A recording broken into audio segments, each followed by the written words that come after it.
ఫ్రీగా వస్తే దేన్ని వదిలిపెట్టకపోవడం అది మానవ నైజం. కాబట్టి మేమైతే మా దగ్గర ఉన్న ఒక ఉసిరి చెట్టు దగ్గరకు వచ్చేసినాం. చెట్టు కింద మా ఫ్రెండ్స్ ఆరాటం, చెట్టు పైన నా పోరాటం అయితే కొనసాగుతుంది. ఇంకా చెప్పాలంటే నేను చెట్టు పైన ఒక చిన్నపాటి సర్కస్ అయితే చేసేసినని చెప్పుకోవచ్చు. ఈ ఉసిరికాయలని డైలీ మనం తినడం వల్ల స్కిన్ మంచిగా గ్లో అవుతుంది, ఇంకా హెయిర్ కూడా మంచిగా పెరుగుతుందంట. అందుకనేసి మేము మార్కెట్కి వెళ్ళినాం. అక్కడ కొంతమంది చూస్తే అక్కడ ప్రైస్ కొన్ని కాయలకే చాలా ఎక్కువ ప్రైస్ ఉండేనమాట. ఎక్స్పెన్సివ్ అనిపించింది. అంతెందుకు దానికి పెట్టుడు, ఆల్రెడీ మన యూనివర్సిటీలో ఒక చెట్టు ఉంది, ఆ చెట్టుకి కాయలు ఉన్నాయని గుర్తొచ్చింది. వెంటనే ఆ రోజు సాయంత్రం మేము చెట్టు దగ్గరికి వెళ్ళినాం.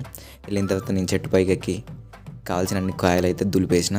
కింద మా ఫ్రెండ్స్ ఎత్తాను. మొత్తం మీద అయితే ఒక 2 kgs కలెక్ట్ చేసినాం. ఇవి తినడానికి అంత టేస్టీగా ఉండవు, పుల్లగా అనిపిస్తుంది, కానీ ఆరోగ్యానికి అయితే మంచిది. ఇందులో వైటమిన్ సి ఎక్కువ ఉంటుంది. మేమైతే ఇలా ఫ్రీగా వచ్చిన వాటిని వదిలిపెట్టలేదన్నమాట. కాబట్టి hence proved we are also humans.